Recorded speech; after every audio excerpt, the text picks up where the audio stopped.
G'day viewers, welcome to Life Off-Road. We're in South Australia this weekend for the Waikerie Hotel ARB Riverland 300. We're all set for a big weekend of off-road racing as round 4 of the ARB Australian Off-Road Racing Championship kicks off.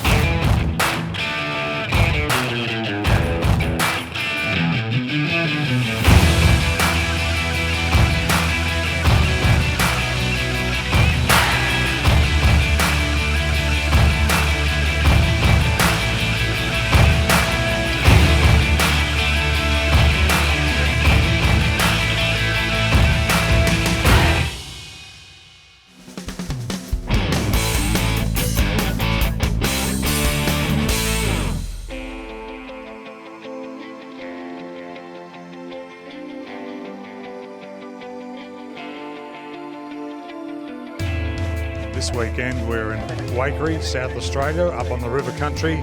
It's the 4th round of the ARB Australian Off-Road Racing Championship. Big weekend off-road racing yet again.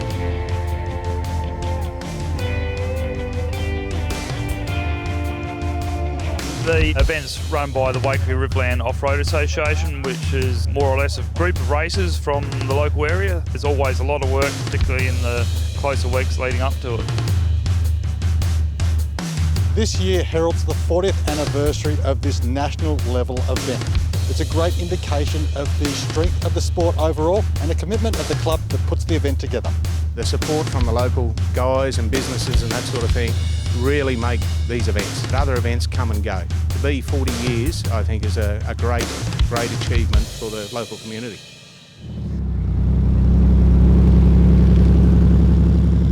Safety is one of the most important factors at these events, and before anybody can hit the racetrack, expert officials go over every inch of the vehicle, all of the competitors' equipment to make sure everything is up to scratch, safe and ready to race.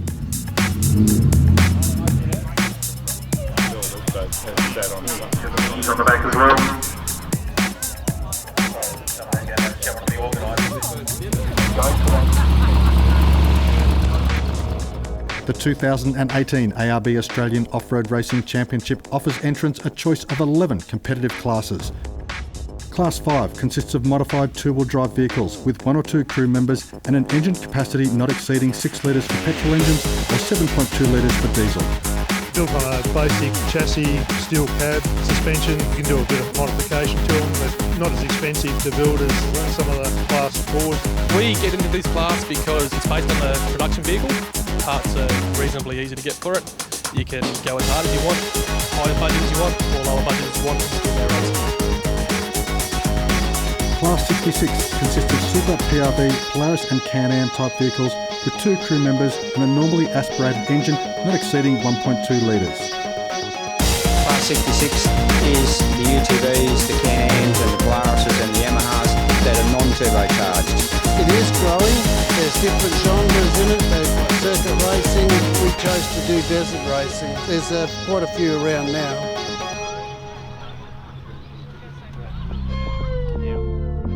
Australian off-road legend Jack Rhodes has won this event for the past 4 years. But the big news is that he's not here to race this weekend, leaving the top position open for any one of these hungry competitors. To put 4 wins together is amazing. It really is amazing, and it's a bit disappointing he can't be here this year. Yeah, well, Jack, after winning 4 times, it would have been nice to see him come back and defend his title, but he has his reasons for not being here, so unfortunately someone else is going to take the podium this year. Brent, what does it mean to you to be leading the championship at this point?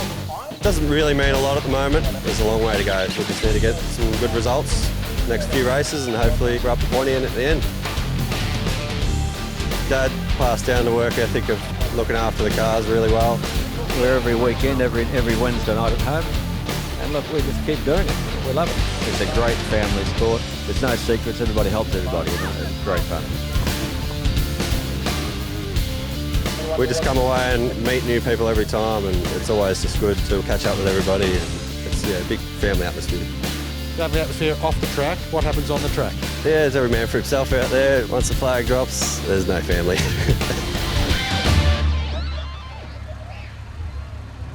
With the Friday proceedings all said and done, we are set for a massive weekend of off-road racing here in South Australia. Let's get set for all of the action from the Waikerie Hotel, ARB Riverland 300.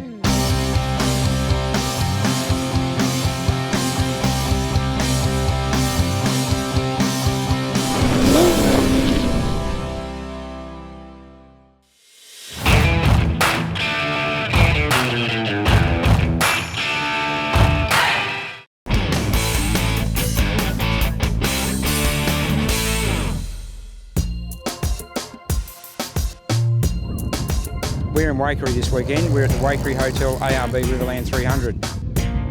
This event here has been running for 40 years. It's the 40th running of the event. There's a lot of past winners here. There's a lot of past competitors here. People within the sport tend to keep coming back year after year after year. It's a really good turnout. We start with a prologue in the morning. We follow up with a Mickey Thompson dash for cash for the top 10 competitors, and the big race starts Sunday morning. Good weather both days. It should be sunny and slight breeze, which is what we want to blow that dust away. It looks like it'll be coming from the right direction to blow it away from the spectators. Sunny, nice days, but cool mornings. A lot of work goes into the vehicles before each race, but you're still doing a bit of prep today. Yeah, just kind of got a little bit lazy towards the tail end of prep, so we thought we'd just gas up the shocks here to make sure everything's nice and good for the rough country we're facing. You get a little bit of everything. It's quite cool. I like this track a lot because it's rough. It's calm and quiet here Saturday morning at the Waikerie Hotel, ARB Riverland 300. Drivers are at briefing, vehicles are lined up for the prologue, and it's about to get dusty, loud and very, very fast out there on the track. It's really good to have you all here for our 40th anniversary event. It's quite a big milestone to be able to achieve 40 years of racing here in this area. Now, this year you've been given the opportunity to do a second prologue. So if you...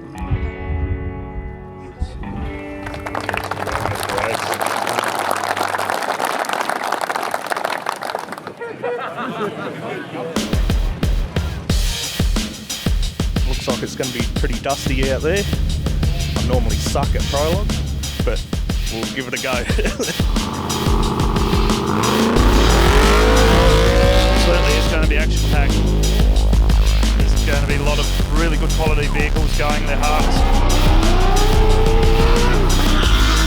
Anything with nice long straights and sweeping bends we are going to like, and in the tight stuff in around the trees is probably not going to suit us too much, but we'll just deal with it and see how we go. This is a lot of flat country, but a lot of stony, rocky country as well. Corners dig up, big horsepower cars tend to make really large holes in the corners. Like all tracks for off-road, it's a really challenging track. Pretty rough. You get a little bit of everything with this track. There's a lot of deep and loamy stuff, and sometimes it berms up. Then you get into some really rough and rocky section. If you're chasing something, you could end up with those funny knuckles or in your helmet, so you kind of got to be careful. I don't know, I just like the personal challenge of pushing through that dust cloud and everything in your brain is screaming at you to lift your foot. You're staying in it a few seconds extra. There are some sections of the course that will still bite you. Oh, there's plenty of gotchas out there. I mean, you blink and it's all over. So the only way we can run with the turbo cars is by taking a lot more chances, braking a lot later, a lot faster through the trees. So yeah, unfortunately for us it's high risk, but that's how it is.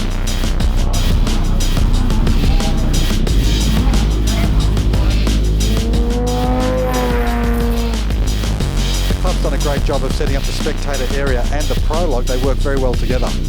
Yeah, we've actually found that over the years. The good thing about our track and the spectator area is it's very close. You feel like you're right on top of the racing. But we've got it set up so it's safe for everyone. From the spectator area you get a really good appreciation of what the cars can do. It amazes people who have not seen it before what the cars are capable of.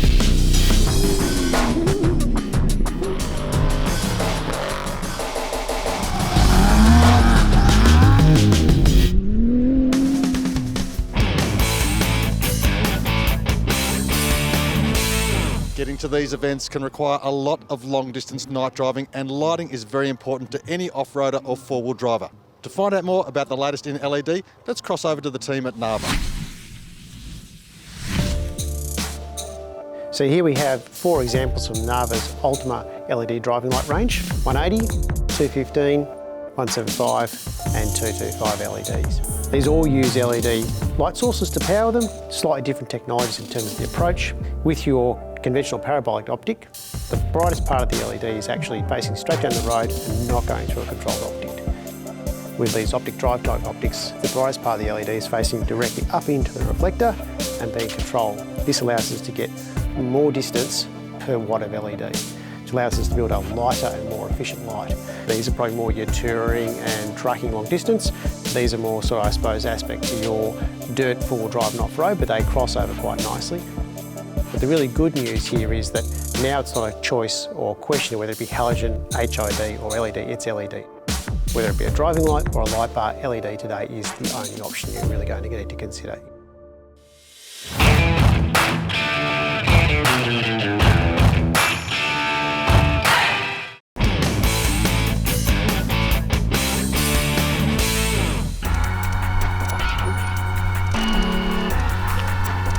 The racing was very close. The top 5 in the prologue at the end of the day was covered by a spread of 5.1 seconds.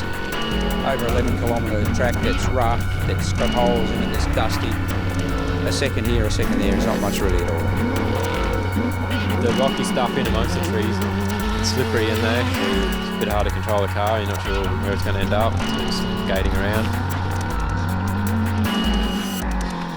It's the first here for Wakeman's, first for any event that I'm aware of in the country to allow competitors the original attempt at the prologue, then an additional attempt after everybody's completed the first lap. I went out with the first run of prologue today. Being early out on the track, it was fairly skatey. So we were happy with our time, but we thought we'd go back out and have another go. If they attempted the second prologue, their first time became null and void, and the second time was the time that was taken. We had a good second run.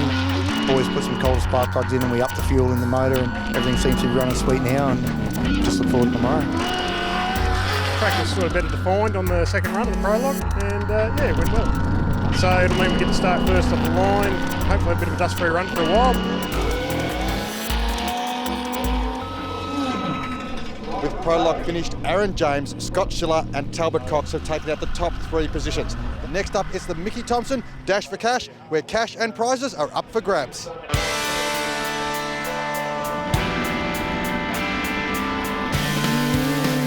The Dash for Cash presents a further exciting shootout for the spectators and teams. A selection of the fastest teams step up for a simple hard and fast lap in pursuit of a cash reward from the Dash for Cash sponsor, Mickey Thompson.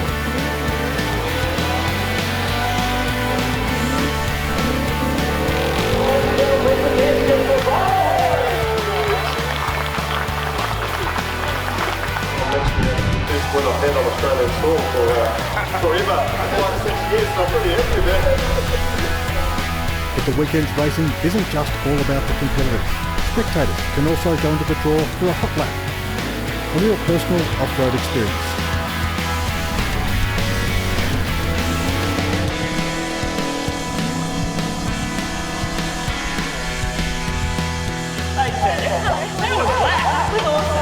I know why everyone wants the trophy truck now. Well done, Tanya.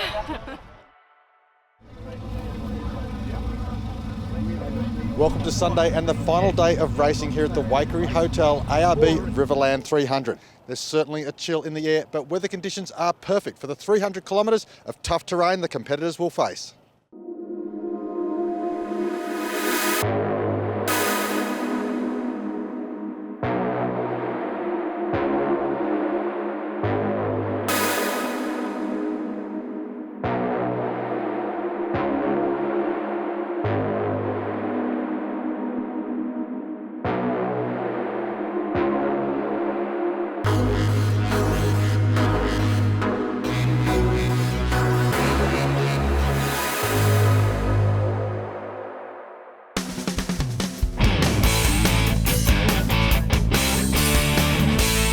These vehicles are typically running extremely custom electrical systems and only have a simple battery to start them a couple of times throughout the day.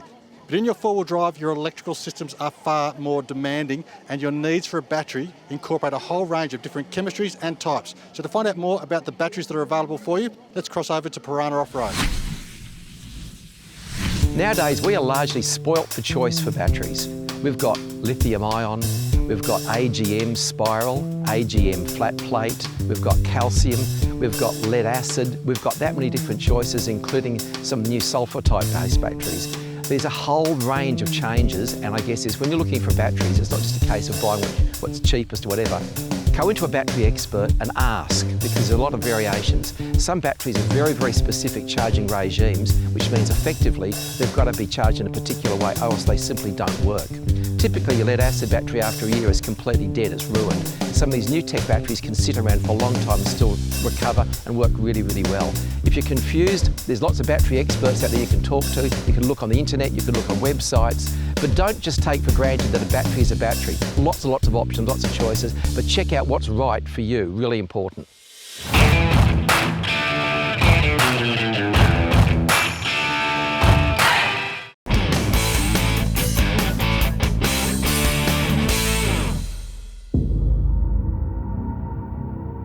What will your strategy be on the Sunday with so many cars on the track at once?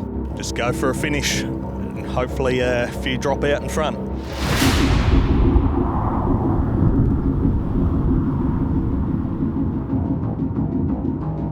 That prologue track, man, wrecked tyres straight away.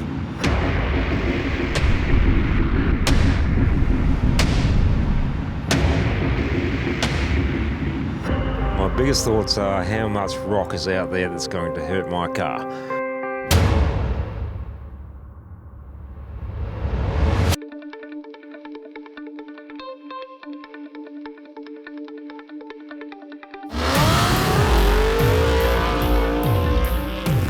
Such a long track, lots of different terrains, lots of rocks, lots of trees as well, which you've got to look out for.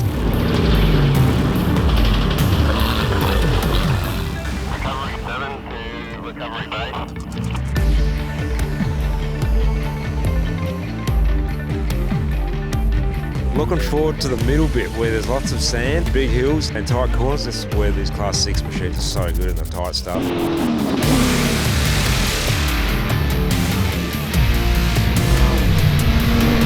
We'd be seeing 200k an hour on some of the long straights out there. It's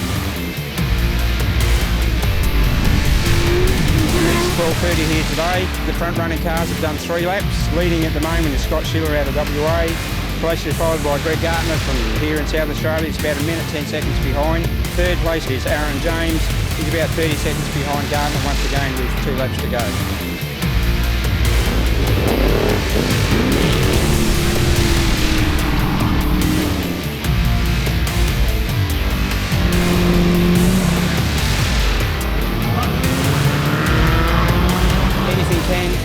Everything usually does happen in off-road racing. At the end of lap 4, Aaron James has made up enough time for him to be leading the race. Aaron has had something go wrong. Unfortunately, he had it coming together with a slower car in the last 15 k's as he's trying to overtake it. They got stuck together, managed to untangle themselves, and Aaron, in true sportsmanship, is towing the other car back.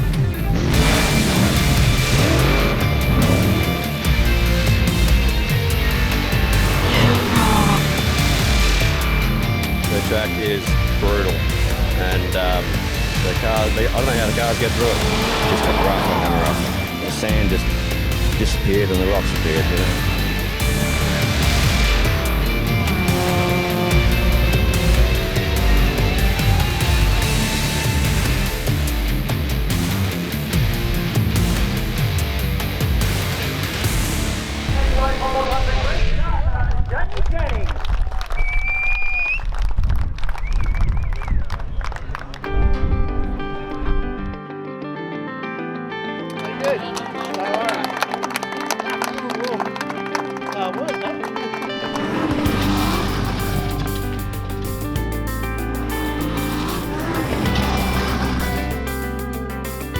Well done, Greg. Talk us through your day's racing. We had a good day, actually, to tell you the truth. We had a plan to do the 3 laps. It was going to be risky, but we really only wanted to have one stop. The guys in front of us pitted on the second lap. We stayed out and got a clear run there as well. It was a great day for us. Good to get 2 cars on the podium. I'd rather, the order was a bit different, but for my son to beat me, good on him. Yeah, very happy. Amazing on such a long course that the top 10 cars are within seconds of each other. Typical of how well prepared they are and how even the drivers are now and how even the cars are. We were pushing pretty hard there. We've certainly been, close before and not got there, so we're pretty happy to be here.